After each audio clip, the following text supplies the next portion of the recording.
またしてもやったぞ俺だぜ愚かな視聴者どもさあタイムマシンに乗り込んでサイコタック青春時代のゲームに見に行こうこのサイコタックショーでな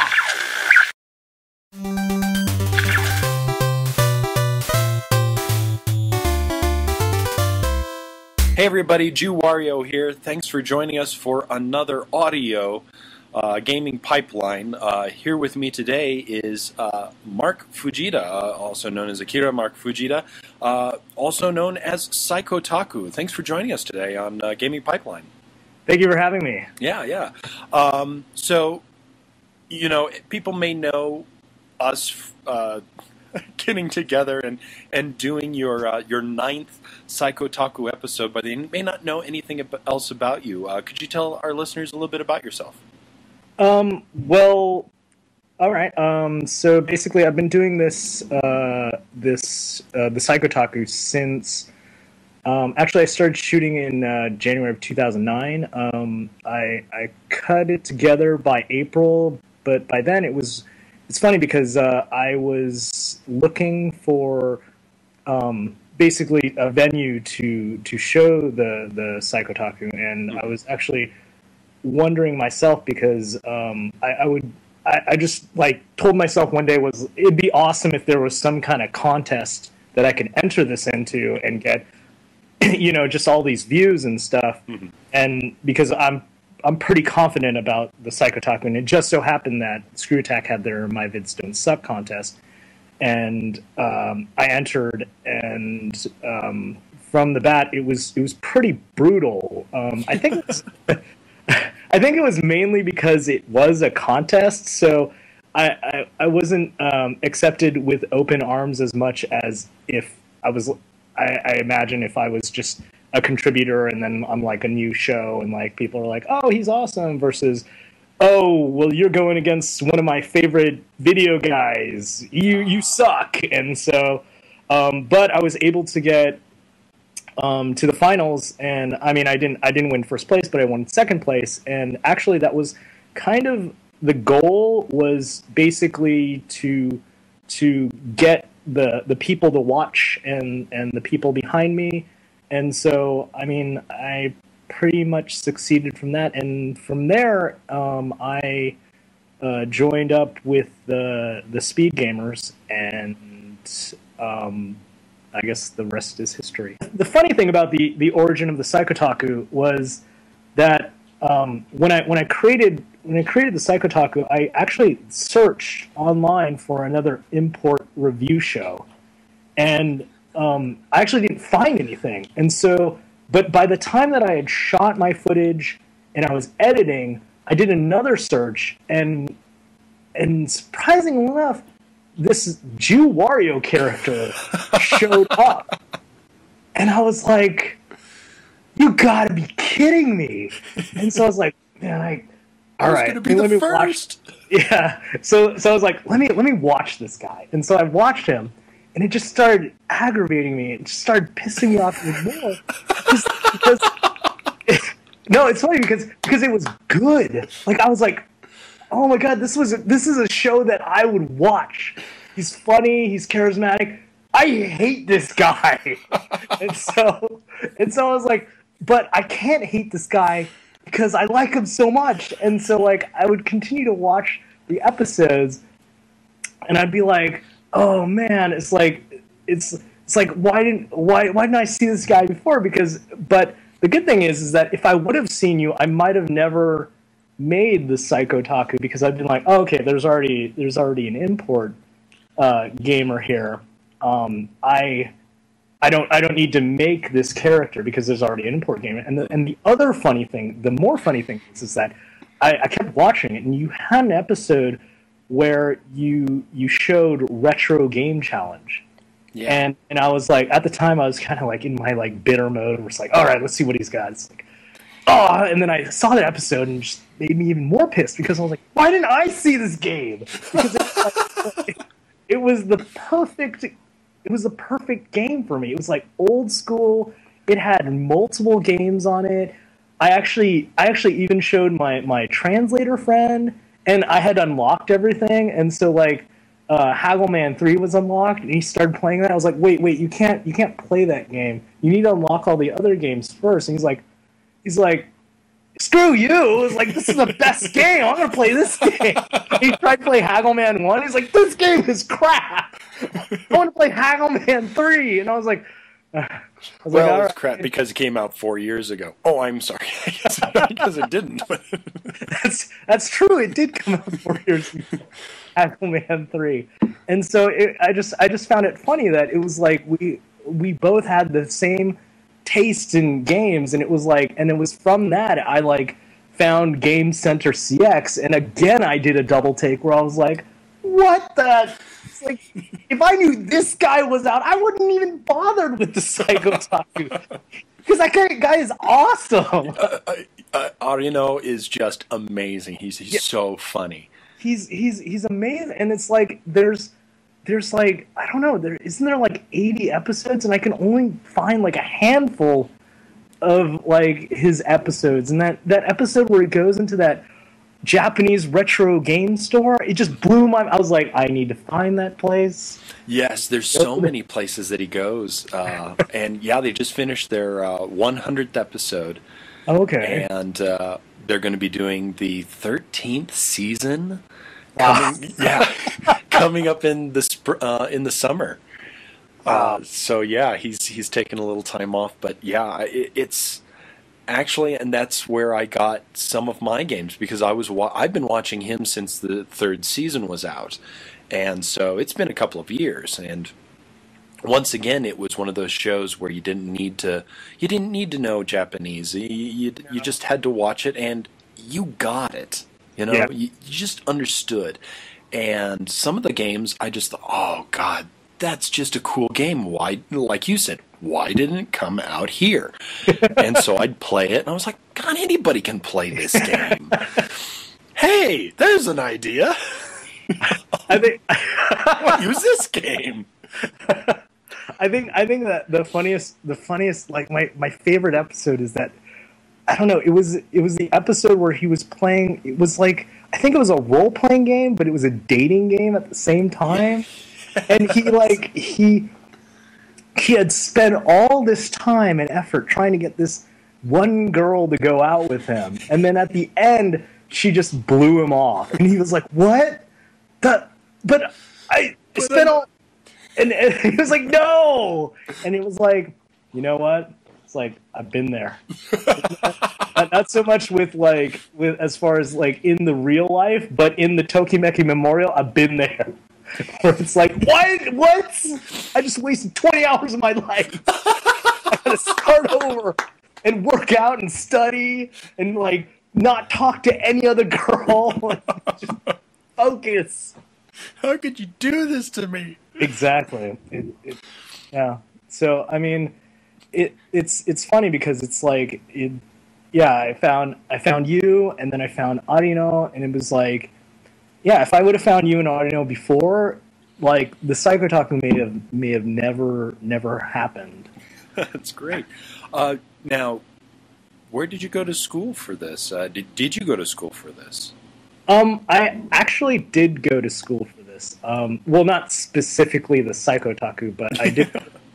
Yeah, I did go to film school at the Academy of Art in San Francisco. Oh.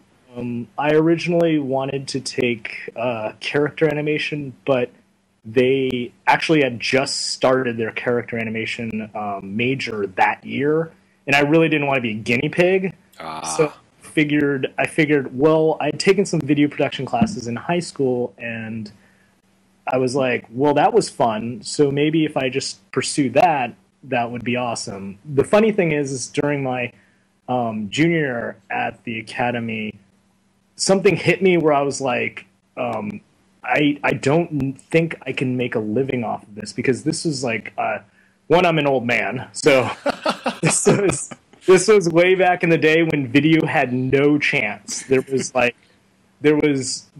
was film or nothing. Like, people had video cameras, but they weren't advanced. Like, there was no HD.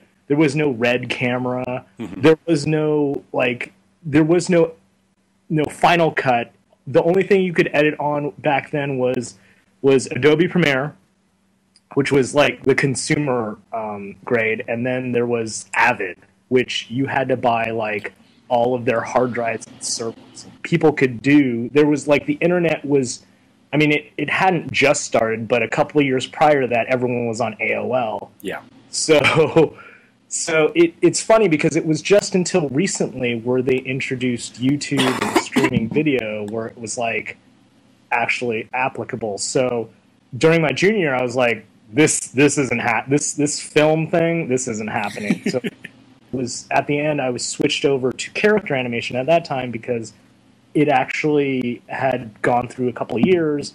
And so the funny thing is that for the character animation major, you had to take half like illustration classes and half film classes. So I already had the film classes, so I just kind of continued my education through the illustration classes. How long have you actually been into anime and manga and Japanese video games? Because those are like the intrinsic pieces that it seems like you're interested in. You've only shown video games so far, but about the rest of the stuff, when did you kind of get into that?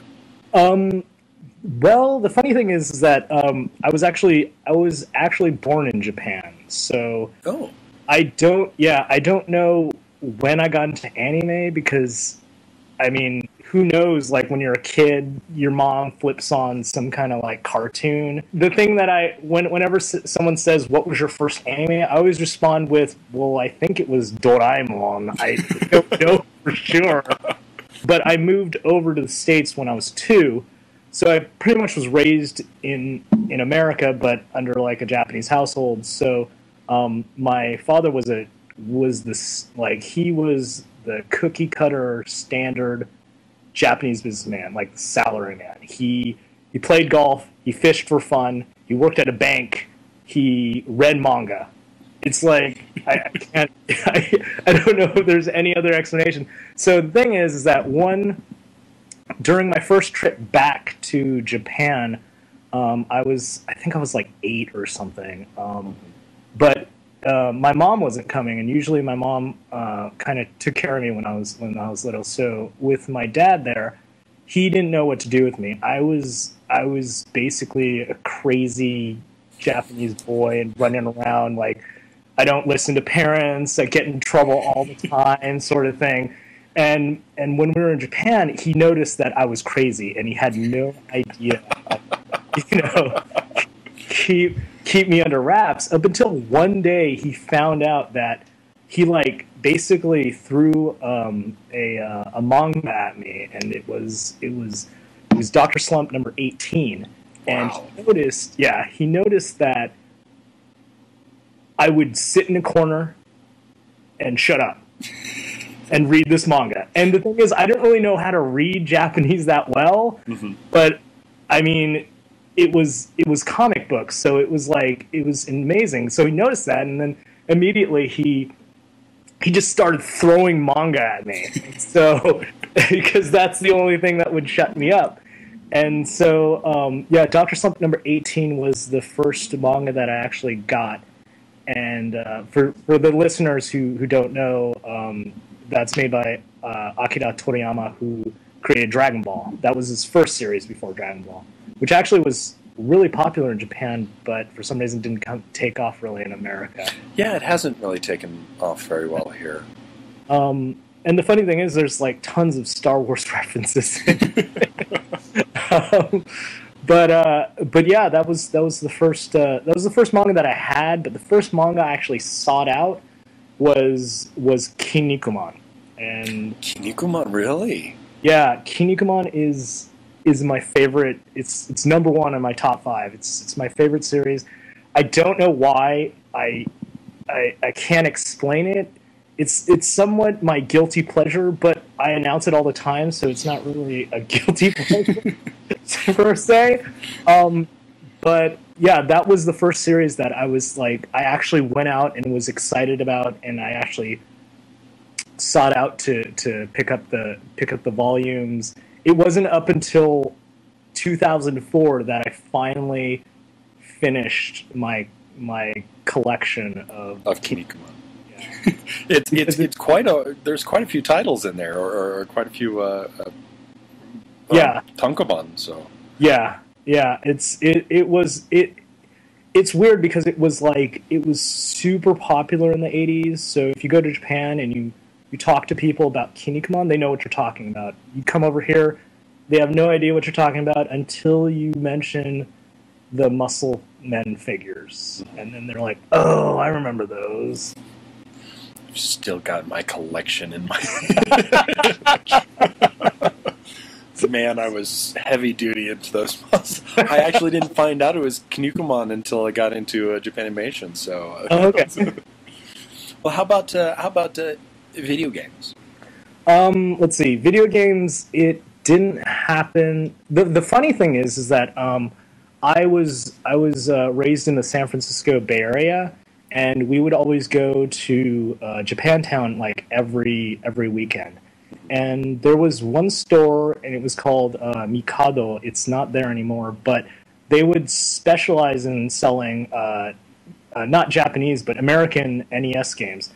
But in front they always had a TV, and there's like a little bench, and they would have video game footage taken from Japanese games. So I would get like a sneak peek of just like when Super Mario 3 came out, like I had been watching game footage of that months before The Wizard came out. Wow. So when The Wizard came out, I was like, oh, it's Super Mario 3. I've seen that game. That game's awesome. So I was like, yeah, he's going for the warp whistle. All right, sweet.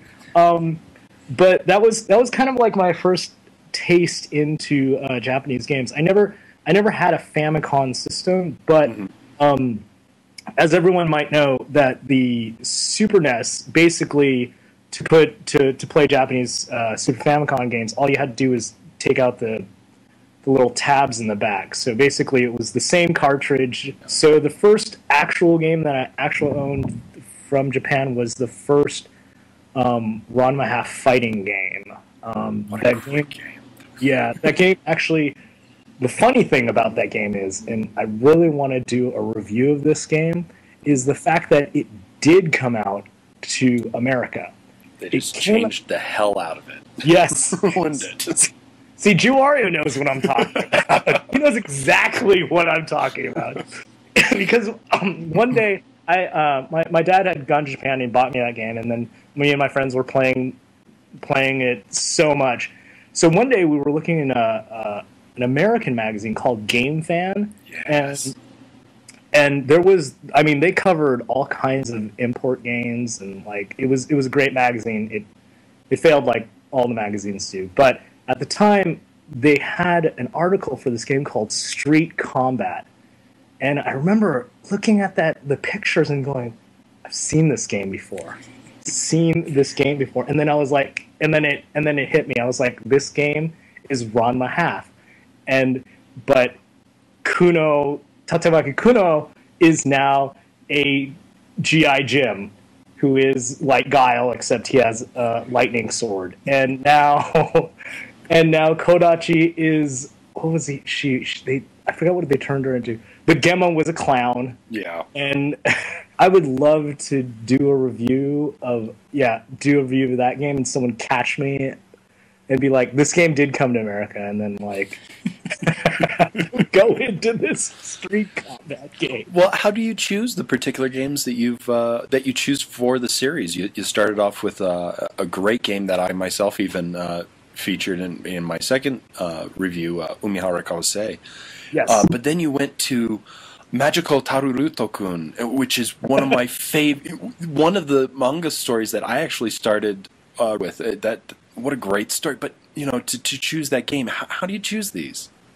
Well, the thing is that I tend to choose the games that are like my favorite when I was in high school playing, and I just noticed there was like a huge like why didn't this game come out in America? This game is awesome. There's so many games that come out in America I mean, for the most part, most of them are great, but some of them are just horrible. And, They are. yeah, and to bring those games out and not these games, so like Umihara Kawase Shun, I actually played this game with my friends, and it wasn't actually my game. It was my friend's game, and I just got hooked, and it was like, and then one day it just clicked, and suddenly I became the master of the fishing line, and I could do all crazy things, and my friends were like, "How did you do that?" It's like you're like jumping off this cliff and shooting the line backwards. You're just like this cocky guy now. I'm like, that's how I play. So I'm like, that's how I play. It's like sure I have like 7 lives, but I'm just gonna throw this thing behind me and launch myself up this thing. And so after that, I was like, this game is awesome. And as far as like Tobal 2, like Tobal 1 came out, and I was like, why didn't Tobal 2 come out? It's like sales were low for Tobal 1. I'm like, this game is so much better than Tobal 1, and you brought out Guys, which was a worse game than Tobal 2. So it just kept blowing my mind. And for Parodius, it was like I was never a fan of like the ship shooter game. Mm-hmm. But for some reason, if someone was like, "Hey, I'm gonna play Parodius, you want in?" I was like, "Yes." I want to be the paper airplane dude. Yes. I want to be that crazy cat because he's crazy and he's shooting gold coins at people. It's crazy. And so it just started from there, and then I was like, with Taruruto, it was like there were tons of anime that weren't coming to America that were like that would never come to America. Yeah. So like Taruruto-kun was one of those series where I was like, why didn't this but I guess it was like the early 90s where I mean they only focused on like mech shows and Kimagura Orange Road. I don't know that came on, but it did, and so there was just some like question marks of like why were some titles picked and others not, and there are some titles that will just they're so old that companies will there was no hope for them. So I was like, I want to talk about series that have like no hope of coming out, but I want to show people what the shows that I kind of grew up on. Now, and you do. I mean, your Japanese is very good for not. Do you speak Japanese now fluently? I mean, I know you didn't before, but do you now? I actually still can't speak it fluently, but I've noticed with each episode it gets easier. It almost seems like the Psychotaku speaks very harshly and loud. Or one of my friends in Japan compared him with the drunk men that you find on train platforms, or with the Kansai Ben. I actually have a friend who majored in Japanese and who is actually in Japan right now, and I've been working with him not so much as Japanese, but as far as like my other projects that I've had over the years, and this one came up, and I was like, well, I've got this guy who majored in Japanese and is in Japan, so I think I'll just send him the script, have him translate it, and he's really great to work with. He knows the nuances of the Psychotaku. He knows that my Japanese isn't like fluent, so he tries to throw in some things, and I'm trying to get, that angry kind of like loud kind of connotations, and to just throw in some English words now and then that do work. So is Psychotaku, is he angry? Is he passionate? Or is this just his manner? He's not angry. He just is very passionate about things because most of the games that I think to this point, all of the games that he's reviewed have been like his favorite games, and even like the Fist of North Star episode where he's actually reviewing the game is really bad. It's I don't even know why. Like the funny thing is that I pick games that I'm nostalgic about. And then sometimes when I just pop it in, I'm like, this game is terrible. Like the Fist of North Star game, the only reason why I reviewed that game and it's dear to my heart is because when he goes into Hokuto Shinken mode, that's like my favorite part in that game. And just to hit the buttons and have him like scream and like do the Hyakuretsuken, and it's just it just warms my heart because it's the original voice actor for Kenshiro, who also is the original voice actor of Kinnikuman. So it's like a double win. I did not know that. That's very interesting. Yeah. You know what it's like. Like, we lived back in the day of tape trading. Oh, yeah.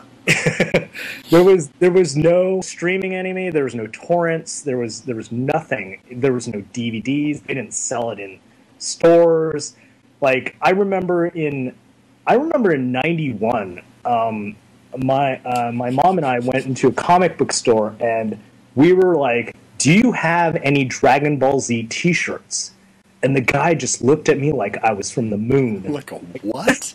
Yeah, he was like, "What are you even talking about?" We had to go to Chinatown to this little shop, and obviously this shop was bootlegged all the wherever. And so we found these iron-on like T-shirts that had like the movie poster ironed on to the T-shirt. And I was so happy just to get that, because I was so into Dragon Ball Z that I would go to school and I would pimp out my iron-on Dragon Ball Z poster T-shirt. And the funny thing is, my friends were like, "Where did you get that? That's so awesome!" And so back to tape trading.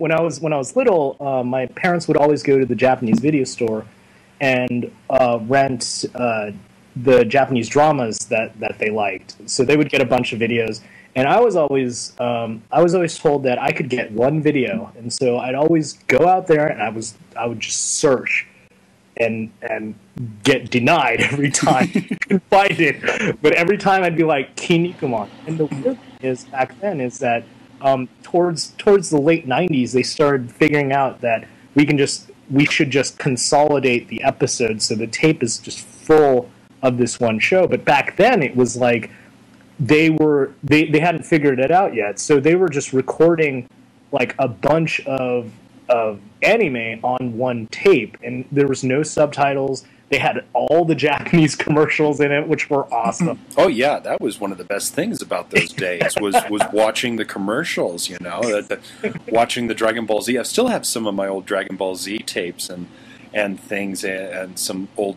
Ranma 1/2 tapes from those times, Dirty Pair and what have you. But and yeah, just watching those commercials of those times. That's where it was at.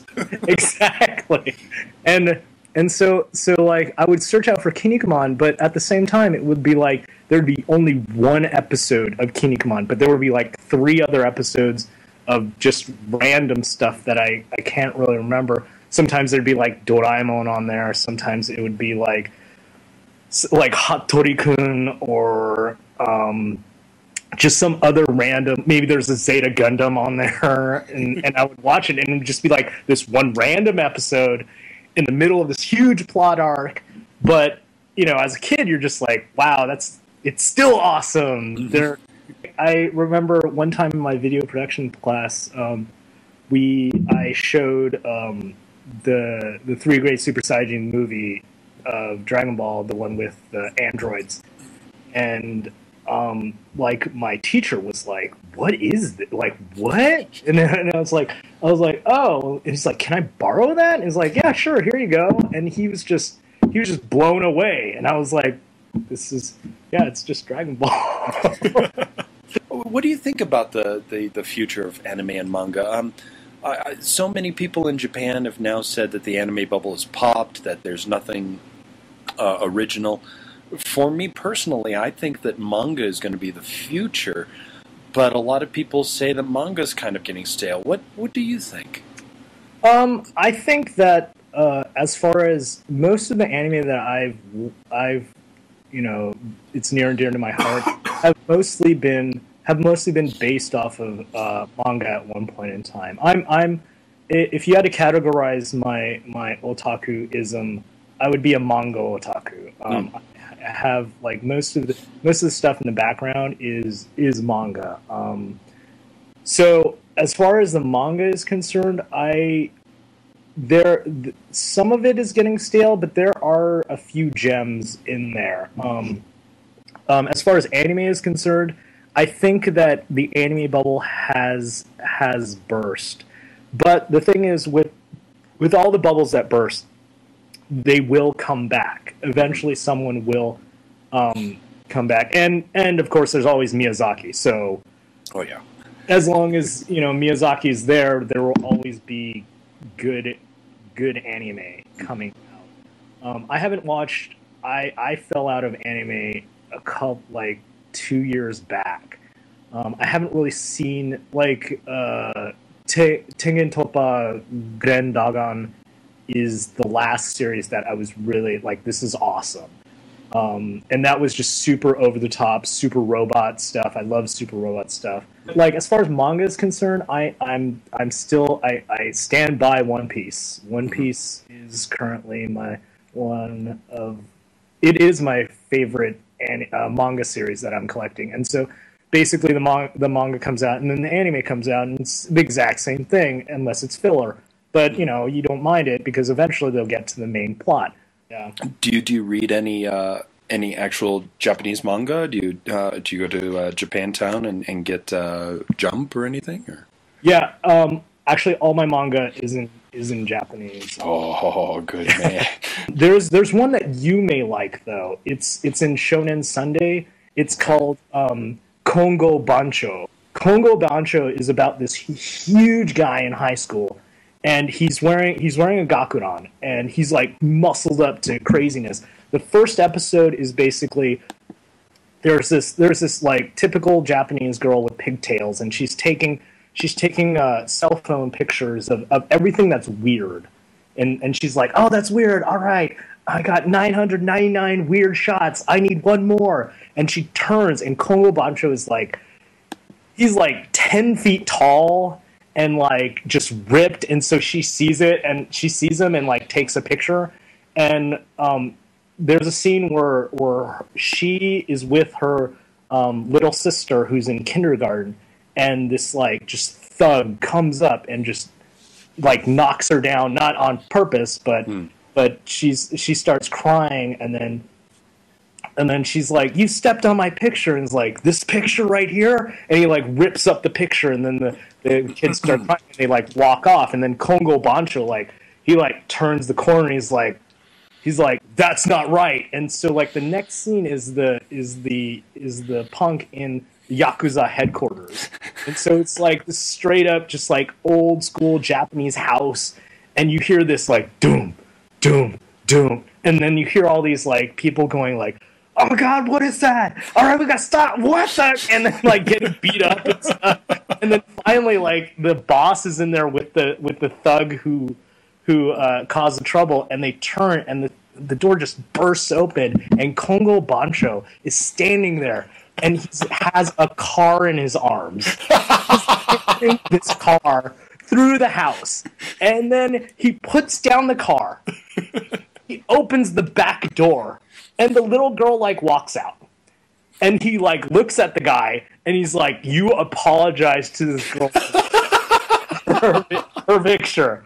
And then the guy is like, who are you? What are you doing here? You can't come into this Yakuza place and make these demands. And finally, the guy charges him, and Kongo Bancho says this super move, and headbutts him into like a crater in the floor. And then finally everyone else is like, and then the thug who ripped up the picture is like, I'm so sorry, please don't kill me. And then Kongo Bancho's like, you don't say it to me. We'll see if she forgives you, and points at the little girl. And then the little girl just he's like, I'm so sorry. And then the little girl's like, that's okay. then they just walk out of the place. And that's like the first chapter of the first manga. And like throughout the entire series, he like meets other banchos, and it's like they're just like crazy characters. Like there's like this there's this character called the Goriki Bancho, and Goriki means like super strength or buff or whatever. And it turns out to be this adolescent girl who's like 3 feet tall. And so when he fights her, it's like it's crazy because she carries this huge morning star that's like 11 feet in diameter, and she's just like swinging around like it's nothing. And you're just like, what is going on? This is awesome.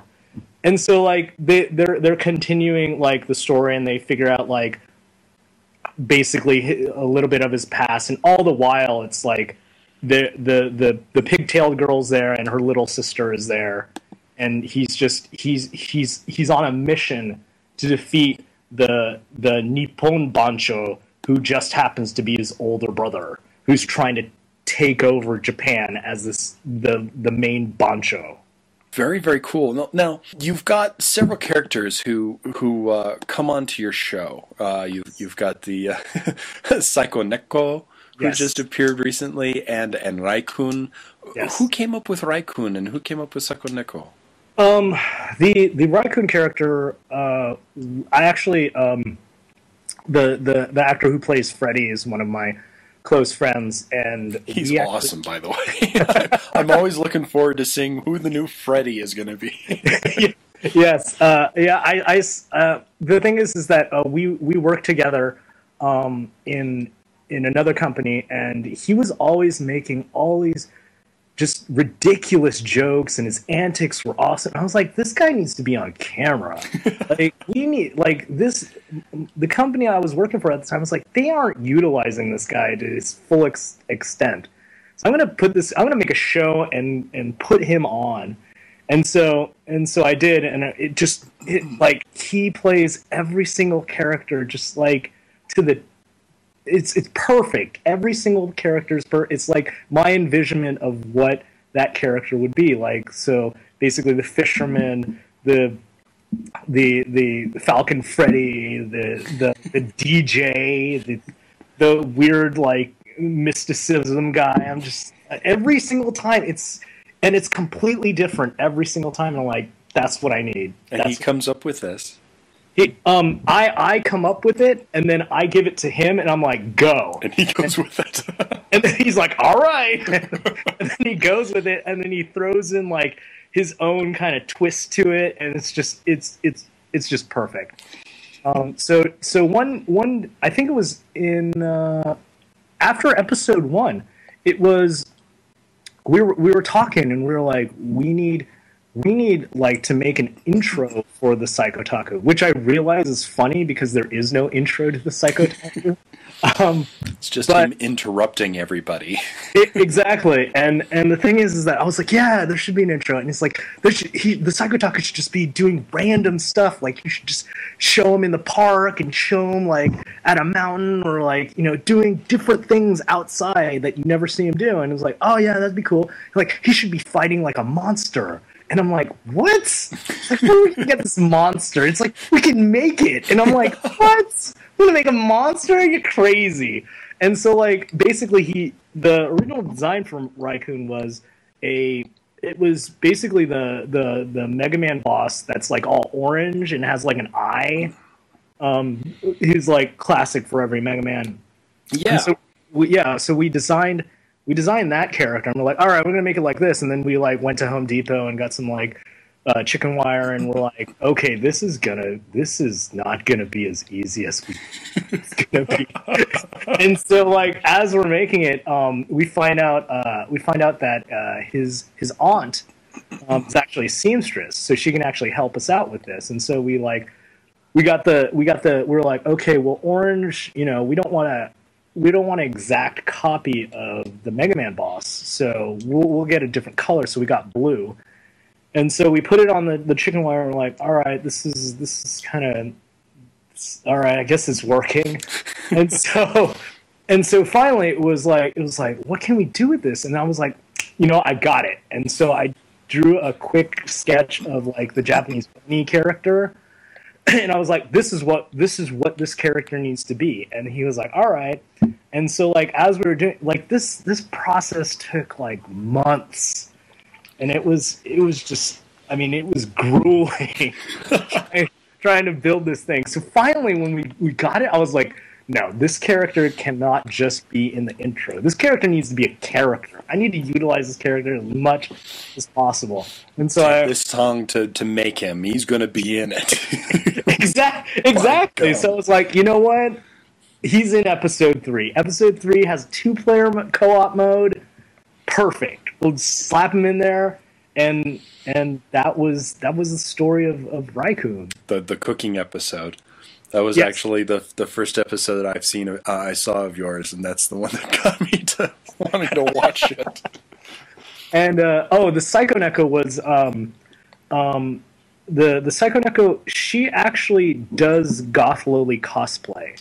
So I was like, she does it on her own, and she plays DDR all the time. The Psychotaku is actually my girlfriend Sam, and basically, I saw her. I was like, okay, 1, you play DDR, and number 2, you go out to cons in cosplay. We've got to use this. and one I found out that she loves para. So I was like, one Christmas, I got her the controller. And then, like a year later, we were rolling with the Psychotaku, and I was like, no, this is too perfect. This has to happen. And she was kind of like nervous and stuff. I was like, no, you will be awesome. You will, this goth lowly girl, and like playing this dancing game. It's like, this has got to happen. And the thing is that like originally the edit wasn't going to be that. It was just going to be her playing like para, but as I edited and as I like went on YouTube, I was like, this Night of Fire video is awesome. This has to be in this episode. And so I was like, oh my god, it works so well. And it just kind of blew up. And so when I finished, I was like, this is genius. Like this is, and I was like, I showed it to all my friends, and they were like, that was amazing. That was good. You got Sam in that episode, and it was crazy. And I was like, that's awesome. And for her to appear in the Hokuto no Ken was very, very cool. How about that? The guys who were getting beaten up, the thugs, and the one guy walking with the cool ass goggles and top hat. May I say, those were awesome. Yeah. So the 2 guys who got beat up, they're actually my friends. The one guy with the eye patch is like a huge Hokuto no Ken fan. So I was like, yeah, I'm doing this thing. You want to come on board? He's like, yes. And then the other guy was a guy who works behind the scenes. In the cooking episode, the Freddy segment, that's his kitchen. So yeah, so he helps behind the scenes. He nice kitchen. Yes, it's a very nice kitchen. I saw that kitchen. I'm like, Freddy has to cook here right now. Eventually, he will be cooking in here. And as far as the guy with the goggles, he is also helping behind the scenes. He helps with the website, and we just put it on YouTube before the crossover. He is the Stranger, and he has basically a toy reviewing show. And so we're going to kind of develop that a little bit more. What camera do you use, and what editing programs do you use? Okay. I use a Canon XL1. It's a standard definition camera. It's not HD. It was the prosumer camera about 5 years ago. Right now, there's like a Sony HD cam that shoots HD, so obviously it's better. But The XL1 I've used a lot with interviews, and I have noticed that with the correct lighting, it can look like HD. But you can't, like, with HD, you can zoom into places and everything's clear. I can't do that as much with this camera, but it again, with the proper lighting, the quality of the video comes out really, really well. I wouldn't suggest getting it at this point in time. I would suggest getting like an HD camera, because I think the camera right now is like $2,000. The XL1 is $2,000, and you might as well save your money and put it towards an HD camera. Okay. As far as editing software, I use Final Cut Pro. Yay. Yeah, it's fantastic. It allows me to do all kinds of crazy stuff, but it doesn't allow me to do what I did for the Fist of North Star, the opening thing. I used After Effects for that stuff. Okay. So you got a Mac? Yes, I have a Mac. Very cool. Yeah, I just partnered up with an additional site besides the Speed Gamers called Angry Bananas. Oh. And they're actually getting me into an event, and we're going to be shooting video. There's a underground Street Fighter tournament this Saturday. I don't know when this is going to be aired, but but yeah, there's an underground Street Fighter tournament, and there's going to be like all kinds of companies there. And at the same time, there's going to be a Street Fighter tournament, and we will Retro Dojo will try to get cameras down there and cover the event. So make sure to see that on the www.retrodojo.com. That sounds really interesting. Yeah, and I will.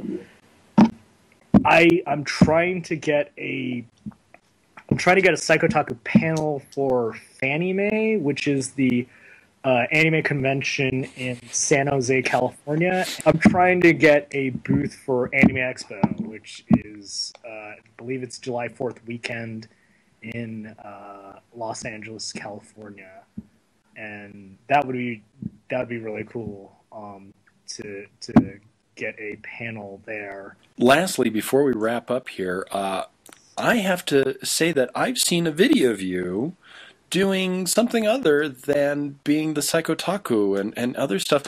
You were in a ring, and you were yelling out stuff and pounding the snot out of some other guy and having the snot pounded out of you. It appears that you're a wrestler. How long have you been doing that, and how did you start? Yeah, the funny thing about that was actually prior to the Psychotaku I started, and I actually am still wrestling. The thing is, I think on a subconscious level, because I didn't know it at the time, but I think at a subconscious level, I think Kinnikuman influenced me a great deal in that decision. I had been doing judo for 10 years, just kind of fell out of it, was bored, and then when I quit, I started, for a year, I didn't do anything as far as physical, like, exercise or anything like that, and I started feeling it. And during that time, this was like in 2000, and my friend came up to me and was like, dude, like, WWF is awesome now. It's like, and at the time I was like, yeah, right. It's like wrestling. It's funny because back then I was like, wrestling's fake. This stuff sucks. I was just like so anti-professional wrestling. It's funny because if I went back in time and had a conversation with myself, I'm like, oh, you're gonna be a wrestler. It's like what? You're crazy.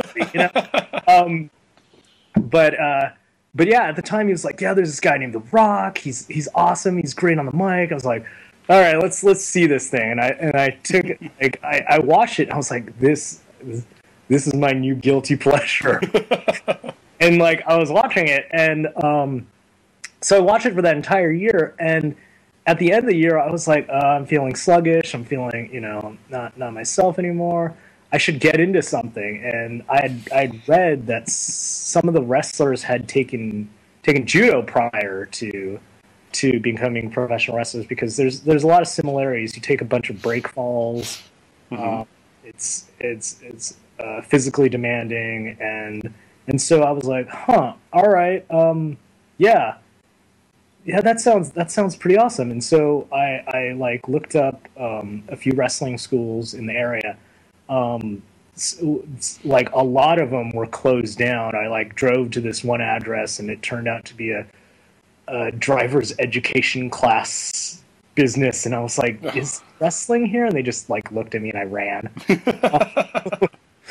But eventually I found a school. It's actually the House of Wrestling. It's actually still going on. They're under Big Time Wrestling, which is the promotion that I work for. They're in Fremont, California, and I started training there. I trained for about 5 years, and then had to move down to LA for my job, and they have been booking me on shows ever since. I actually have a show in May.